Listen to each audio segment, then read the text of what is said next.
Hi, in this video, I will show you how to connect Master Metrics with Google Looker Studio. You can click on Start Free Trial, create an account, and later on, you'll arrive to this section. You can check our sidebar. You can see here that it says Data Sources. Here are the ones available. But you need to click on Connect with Looker Studio and select the one that you are looking for.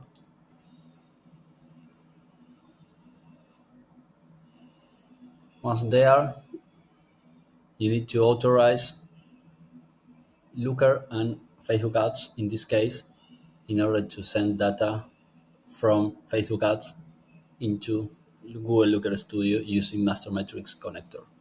You can click here on authorize and that's it.